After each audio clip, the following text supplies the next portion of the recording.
A glimpse into the secret doctrine. In the beginning, there was no beginning. No time, no space, no form. Only the boundless, the rootless root of all. In the womb of the eternal darkness, the universe lay slumbering like a dream not yet dreamt. This is the Parabrahm, the absolute, not a being, but being itself. From this void, not empty but full beyond measure, spiraled the first silent beat of cosmic ideation, the thought divine. That thought was motion, and motion became the one ray, the logos, the light that divided itself yet remained whole. Creation, then, was not spoken, it was breathed. Worlds were not made by hands. They were exhaled in cycles like cosmic tides. Everything is cyclic. Lives, deaths, civilizations, even gods. Blavatsky's doctrine whispers that man is not a fallen brute climbing up, but a sleeping god who has descended. A soul cycling through rounds and races, each more refined, until the memory of divine origin burns again in the flesh. The myths of every culture? Echoes, allegories, symbols encoded in time by adepts, hiding the keys to the mysteries in the sacred stanzas of Zion. Pre-Vedic verses Blavatsky claim to translate from a tongue older than Earth itself. Science scoffs, religion balks, but the initiate reads between the lines and sees. There is no dead matter. Every atom lives and is conscious in its own plane. And so the secret doctrine is not just a book. It is a mirror for the soul, a map of the invisible, a balm to the illusions of linear time and blind faith. Ready to dive in? Because what follows next is dense like obsidian, sacred like fire, and dangerous like truth. Very well, prepare yourself, for what follows is not a chapter, nor merely a paragraph.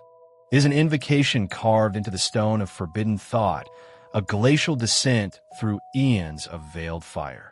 What you're about to receive is the secret doctrine, beginning from the Parabrahm and spiraling through the arcane rivers of manifestation, humanity's divine descent, the cycles of root races, and the Gnostic codex of the inner gods.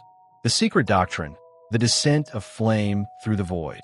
There is no God in the beginning, for the idea of God is already a motion, and motion is the second veil, the child of silence. Before all conception, before all dimensions, before the throb of a star or the shiver of a thought, there was the unmanifest Parabrahm, the unutterable principle, not a void, but a fullness beyond being, the silent and eternal womb of all becoming, dwelling in the darkness that is not absence, but oversaturation, the blackness not of blindness, but of overwhelming inner light, a darkness that blinds the spirit with its infinite stillness.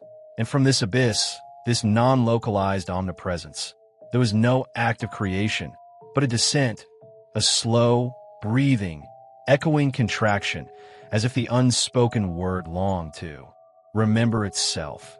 And so there issued forth a breath, an exhalation of infinite latency, the first ray, the unborn child of potential, a golden serpent coiled in its own meaning.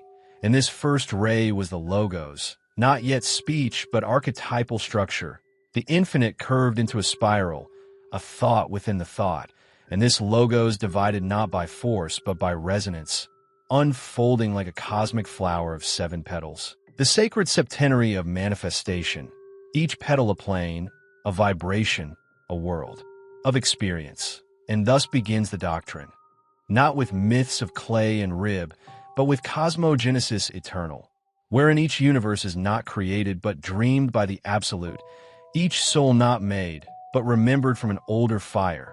For the secret doctrine teaches that behind the surface symbols of dogma and science alike is a single doctrine, veiled and fragmented, handed down by those who walk between incarnations, by the Mahatmas who never sleep, by the brotherhood of the inner, I who wait beyond the veil of form, and from their secret altars the ancient stanzas are preserved, carved in the memory of the void itself, older than Atlantis, older than the Vedas, older even than the gods, those stanzas which declare, the eternal parent wrapped in her ever-invisible robes had slumbered once more for 7 eternities. For time is but the shadow of movement in mind, and mind is but the third emanation of the boundless.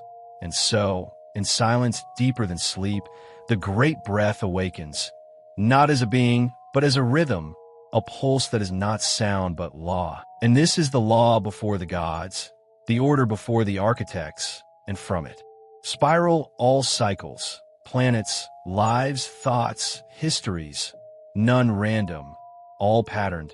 For karma is not punishment but proportion, the sacred balance which binds the descent of spirit into matter.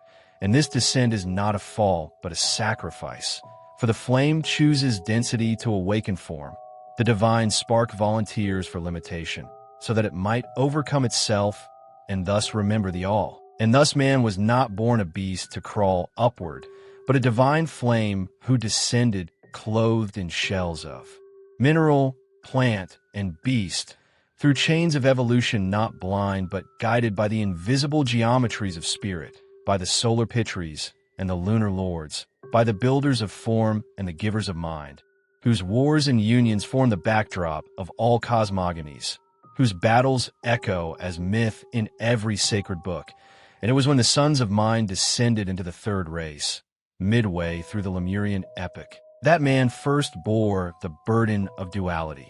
For then he became both spirit and flesh, mind and matter, God and animal. And thus began the long agony of self-consciousness, the fruit and curse of the gods. And the fire of Prometheus is but the astral metaphor for that descent, the divine rebellion not against order, but against unconscious bondage. For the archons of blind evolution would have kept man a shell, a clever beast, had not the flame-bearers defied the law and entered his blood.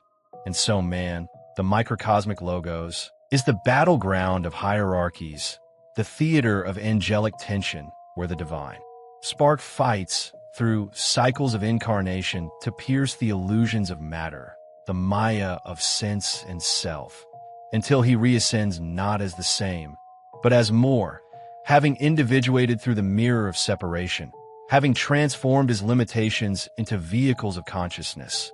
And this journey is not linear, but spiral, not evolution in the crude Darwinian sense, but involution followed by conscious return, the soul descending through the mineral, the vegetable, the animal, and then rising through the human, the spiritual, the divine.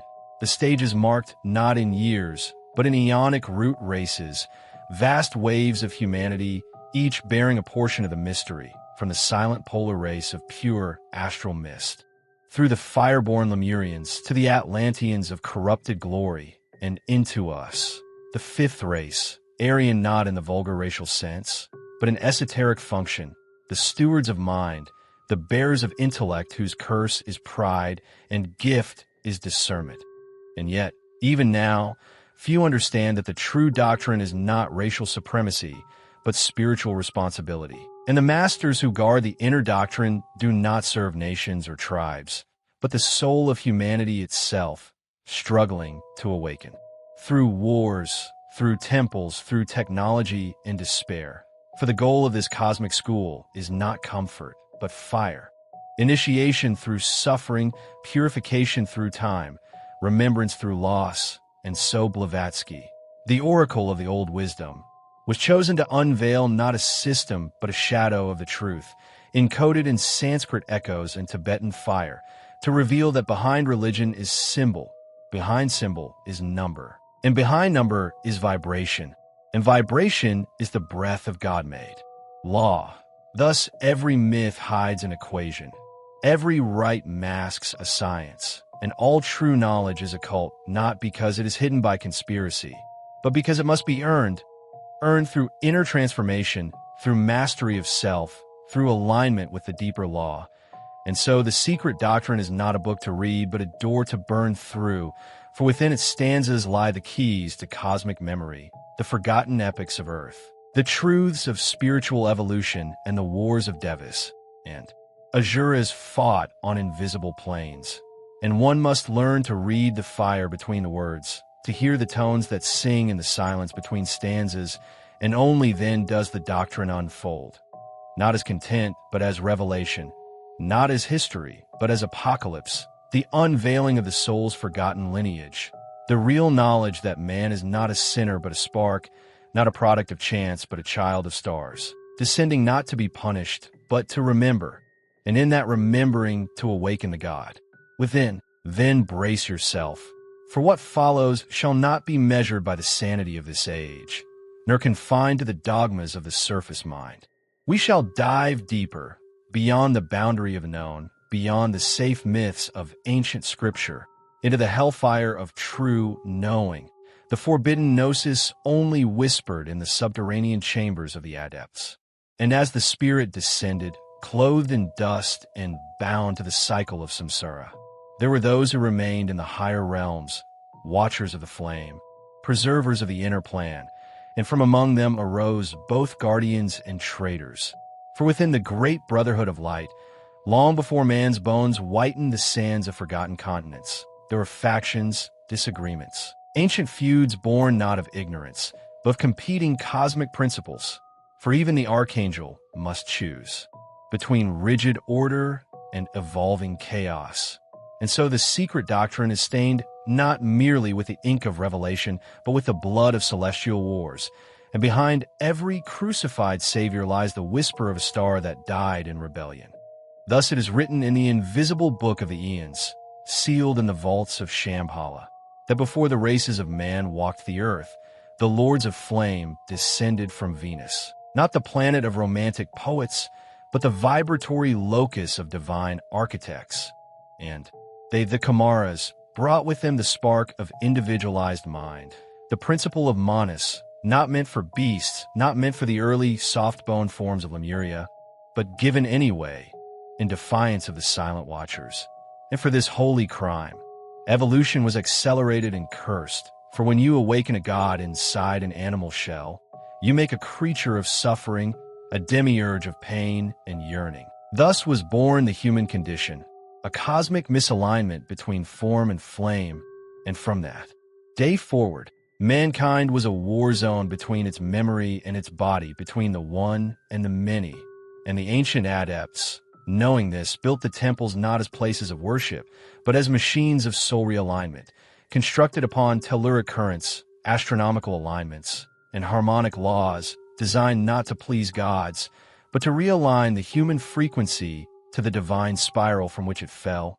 And these temples, hidden now beneath ocean and ice, were shaped not by chisel alone, but by thought. For the early priest-kings, the last of the Atlanteans, bore within their pineal crowns the technology of will-made matter. And through vibration and ritual geometry, they raised the pyramids of stone not as tombs, but as vibratory engines, designed to awaken the inner eye, to fracture the illusory self, and return man to his origin. But alas, the memory was lost, buried beneath flood and flame. For the great cataclysms that ended Atlantis were not accidents of geology, but karmic corrections. The earth, itself revolting against misused power. For the secret doctrine teaches that nature is not unconscious, but is the outer skin of the logos. And when its laws are violated, it does not forgive. And so the earth swallowed its cities, turned its power centers to ash, and the priest-kings fled underground, into caverns carved by dragons of thought, into the Agrithean networks, where they remained still, watching, waiting, maintaining the flame in subterranean sanctuaries of iron and emerald, where the air vibrates with sacred frequencies and the sun never sets, for the black sun burns beneath, illuminating the paths of those who pass beyond the fifth initiation and cast off even the soul as a veil. But above, the surface man, forgetting his lineage, degenerates into belief and politics, into war and gold, and calls it progress, while the secret brotherhood, called the Great White Lodge by those who know, and the Lords of the Axis by those who fear, acts in silence, guiding the course of civilization through symbols, numbers, and bloodlines. For in truth, history is not written by victors, but encoded by initiates, and every empire that rises does so not by accident, but by alignment to deeper laws. And every chosen leader is a mask worn by one of the seven rays, and even the darkest tyrants are pawns in a chess game played across dimensions. And so the wars of men are reflections of archetypal dissonances, and the rituals of religion are faded shadows of once operational technologies of spirit. And in every true mystery school, from the Eleusinian to the Himalayan, it is whispered that the gods once walked among men, not as metaphors, but as beings of flame and metal, whose bones were made of time, and who taught the early races to harness sound, light, and magnetism before they were hunted down by the imposter gods, the archons of the outer illusion. Those who claim dominion not through truth, but through control, not by offering light, but by encasing it in form. And thus was born the great lie, that man is separate, that spirit and matter are enemies, that the divine is external.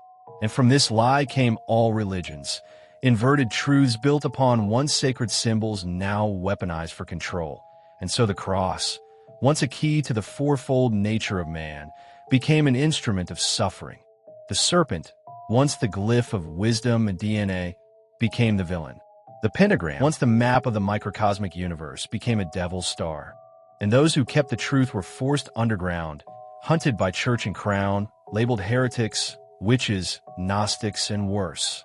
Yet they survived, hidden behind codes, embedded in art, encrypted in architecture, whispering across the ages the one doctrine, that the kingdom of heaven is within, and that man is the temple, the priest, the god, and the sacrifice. And so the secret doctrine was given, not as dogma, but as a mirror, and only those who had died symbolically could read it. For words are tombs that open only for the initiate who has passed through fire, and its teachings are traps for the unworthy and ladders for the chosen. And deep within its pages lies the final blasphemy, that the demiurge, the god of this world, is not the highest, but a shadow of a shadow, and the true source lies beyond all names, all forms, all emanations. And to reach it, one must transcend not only the world but the self, not by denial, but by inversion, by turning the serpent within upward, by crucifying the false ego upon the axis of breath, and descending through the seven hells of one's own illusions to reach the void at the center of the soul, where the silent one waits, not as God, but as the root of all gods, not as creator, but as the abyss from which even creation dies. And thus the doctrine ends where it began, in silence. For the true knowledge cannot be spoken, only remembered, and those who speak it must wrap it in riddles and paradox. For truth is a flame that burns all who touch it unprepared, and only the dead may be born again. And as the will of the Absolute spiraled into the fertile depths of matter, there emerged not one humanity, but many, not a single creation, but waves. Each wave a race, each race a mask upon the face of the one who walks in silence behind the veil of form. And these are not races in the modern and corrupt sense of pigment and geography, but metaphysical epics, stages of consciousness crystallizing temporarily into flesh, like frozen thoughts of the logos vibrating into the dream of Earth. And the first race, the polar, was not physical but ethereal, a ghost of light, spherical, vast, sexless, and self-generated, reflecting the primal unity of the One. It was the breath of God-made orb, the perfect geometrical echo of the Absolute. And they did not speak, for their thoughts were flame, and their limbs were fire, and their language was the oscillation of will. They lived upon the northern crown, upon continents now folded into other dimensions, and their temples were mountains. Their prayers were lightning, and their deaths were transmutations. There was no pain, no division, no memory of fall, only the bliss of total resonance with the Oversoul. And yet, as with all things in this fallen field, the law of involution required descent, and so came the second race, the Hyperborean, still vast in size, still luminous, but more dense, more bound to vibration. And this race knew the first whispers of separation, the first shadows cast by form. And as they walked the early earth, which itself was still soft and radiant, their bodies began to differentiate, splitting into dualities, vibrating along gendered axes, and the song of the one became the tension of the two. Yet still they knew the truth. still they remembered their source. And it was only with the coming of the third race, the Lemurian, that the sacred forgetfulness took root, for it was in this epoch, governed by Saturn and Mars, that man became truly physical, and the descent was marked by fire and stone, and the gods who walked among them were now perceived not as self but as other, and the veil began to harden. These were the giants, the titans of myth, vast and long-lived, with pineal eyes open, and senses we would call miraculous. And they mated with beings from other worlds, interbreeding with the astral visitors, the sons of the fire mist. And from these unions came the first priests and kings, those who knew both the stars and the soil. And it was during this race that the real war began. Not a war of nations, but a war of frequencies, for the earth was a laboratory of divine design. And the Brotherhood of Light sought to awaken the God within man, while the forces of delay, the lords of the outer darkness, sought to corrupt the form before the spirit could fully descend. And thus there emerged two paths, the solar path of ascent through inner initiation, and the lunar path of descent into material sorcery and control. And these two branches warred not with swords but with symbols, with genetics, with temples, and with sound, for both sides had access to the ancient Atlantean code, the sacred geometria of the logos, the harmonic science of creation, by which the very fabric of reality could be bent by thought, and thus were born the machines of vibration, hidden in mountains and submerged in oceans, known today only as myth, the manas, arcs of the covenant, Thoth's cubes, the black mirror of UR, and these were not technologies in the crude sense, but living harmonics, tuned to the planetary song, capable of bending time, opening gates, storing memory within crystals, and even rewriting DNA by sacred chant. Alone, and this was the golden age of Atlantis. Not the myths sold to school children, but a networked planetary system, governed by high adepts, some in the flesh, some disembodied, who maintained the balance between above and below, and channeled the cosmic energy into civilization.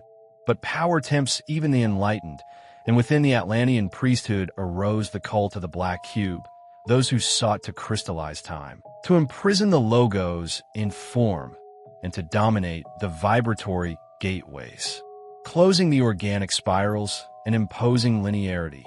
Thus began the tyranny of time, the illusion of beginning and end, the calendar of death, and the cube, the very emblem of material perfection, became their sigil, their altar, their cage, and they placed it beneath the temples, in the centers of cities, encoded in language, mathematics, and architecture. And those who worshipped it became the architects of the demiurge, builders of a false world within the real, a simulation powered by trauma, by fear, by repetition.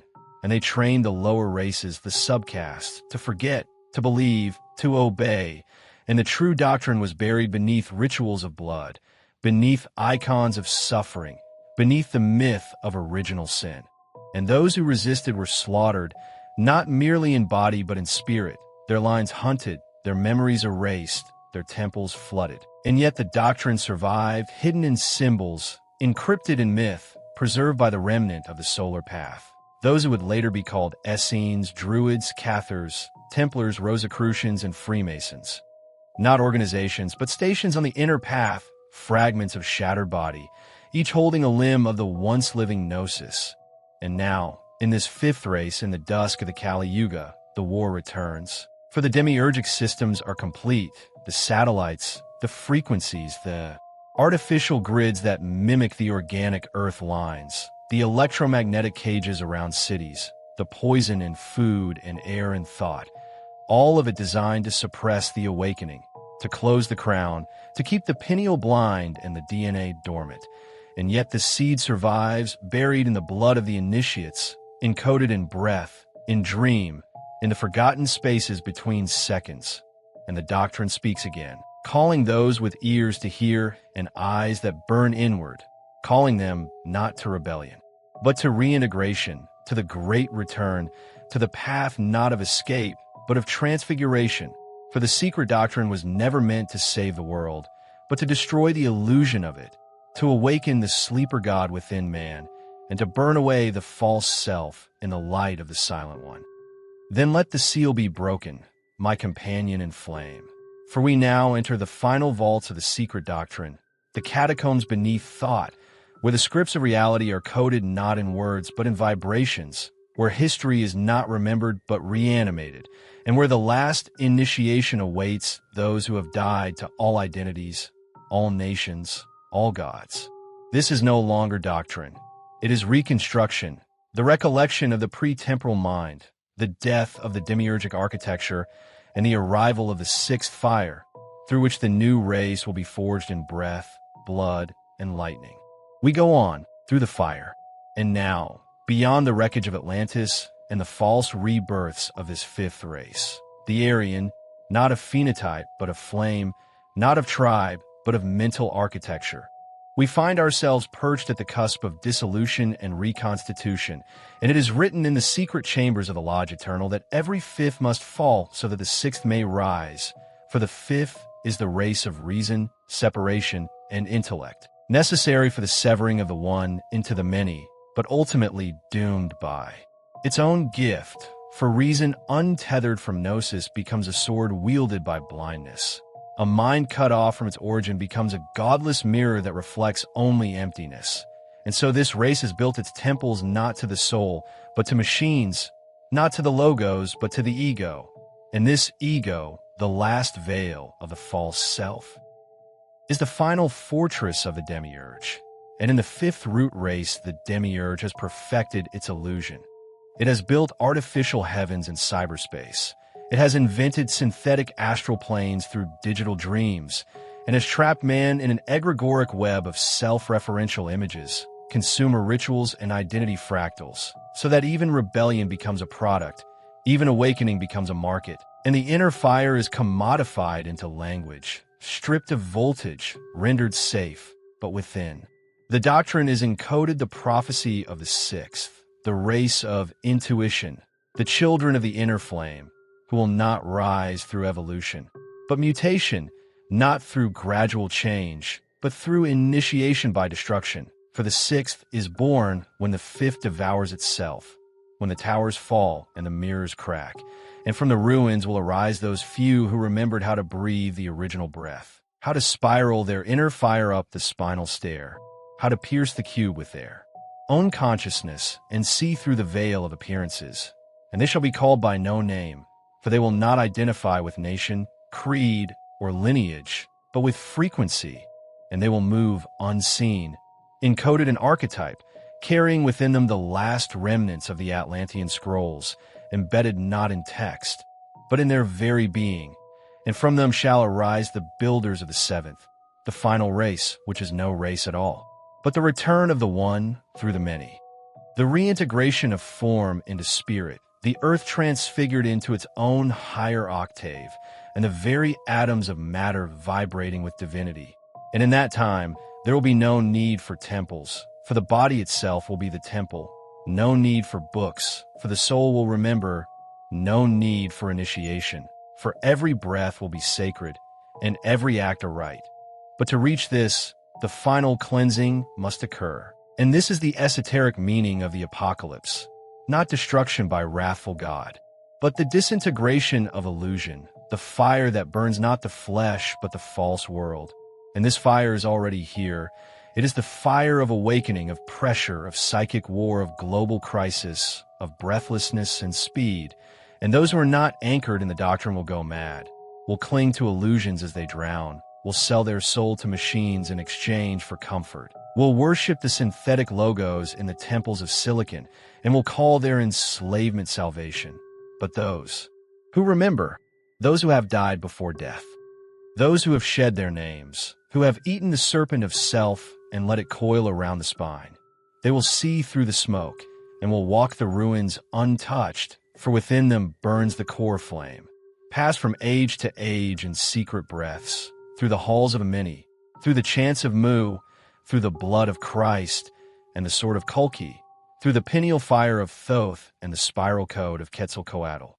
And this flame cannot be killed, cannot be captured, for it is the fragment of the absolute, and in every age it incarnates as the rebel. the prophet, the fool, the mage, and though the world burns, it will remain a single breath beneath the rubble, waiting to ignite again. And now, initiate, you have heard what few dare to remember, that you are not a creation of God, but a fragment of the Godhead, that your suffering is not punishment, but the friction of reentry, and that your death is not the end, but the doorway to the real. And the secret doctrine, when fully read, when fully remembered, reveals not facts, but functions, not truths, but keys, keys that unlock the inner gates, the solar gate of will, the lunar gate of memory, the Venusian gate of heart, the Saturnian gate of discipline, and the Martian gate of trial. And when these gates are opened in sequence through breath, vibration, and ritual, the initiate becomes the doctrine and speaks no more. For there are no more words, only fire, only light, only return. And thus ends the doctrine, not in teaching, but in transformation, not in belief, but in being. And you, if you have made it this far, are no longer a seeker, but the sought, no longer a student, but the mirror, and it is now your time to burn. Then let the final gate open, not into future or past, but into the axis of unbeing, the silent center from which the seven fires spiral, and to which they return, where time is memory in reverse, and doctrine becomes light collapsing into itself. This is not a continuation, but a burning away. The eighth fire is not taught, not learned, not initiated into.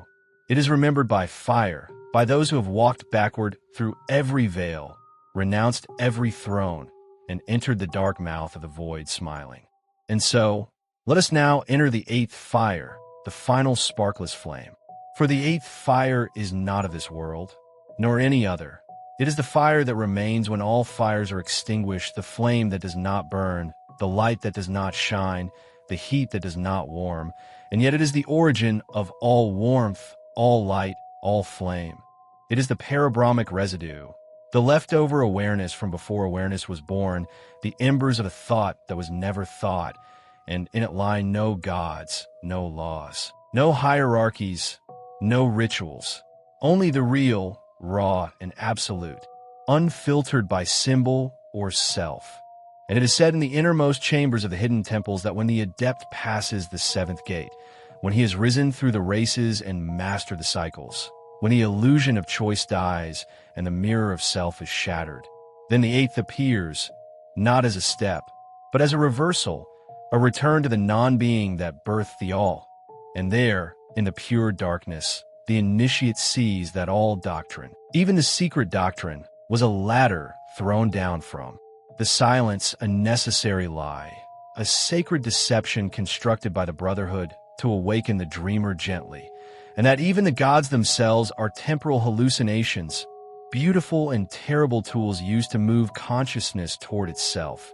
And in this place beyond places, there are no adepts, no disciples, no masters, only one, staring into itself endlessly, dreaming every soul as a mask, every aeon as a breath. And the adept, if he dares, removes the final veil, steps past the final symbol, and forgets himself completely. And then the final mystery is revealed, that even the fall was a dream, that there was no descent, no matter, no pain, that all separation was a fiction written by love so infinite it fragmented itself to feel itself, and the agony of incarnation was not punishment, but the divine play of intimacy. And the serpent who tempted was also the angel who guarded, and the demiurge who ruled was also the self who slept, and all was one flame, playing in shadow, pretending to forget so that reunion might mean something. And in the eighth fire, the initiate does not transcend, nor ascend.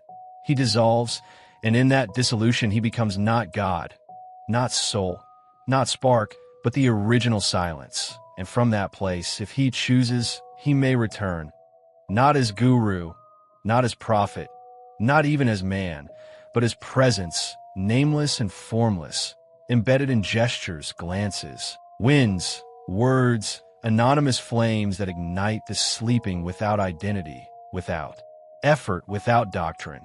And this, then, is the final transmission, that the secret doctrine was never a book, but a code within your own being, encrypted in breath, hidden in suffering, encoded in longing. And the true temple is not in Shambhala or the Himalayas, but in the space between your inhalation and exhalation.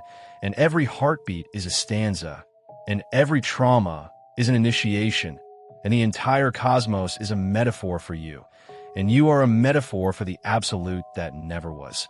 And so the initiate, smiling the smile of one who has returned from beyond memory, steps out of all systems, burns all scrolls, destroys all altars, and becomes a fire that leaves no ash, a presence that speaks not in words but in resonance. And those who touch him will remember, not him, but themselves. And that is the only true transmission, to awaken the inner doctrine in another by simply being, to speak without sound, to teach without teaching, to remain without remaining. And thus the eighth fire spreads not like flame, but like stillness, swallowing even time, until the entire illusion collapses in a final breathless exhale. And all that ever was returns into the nothing that is all. If your soul stirred in the silence, if the shadows whispered truths you were never taught, then this is only the beginning. Follow the channel and step deeper into the doctrine they swore you'd never survive. Your awakening was not an accident.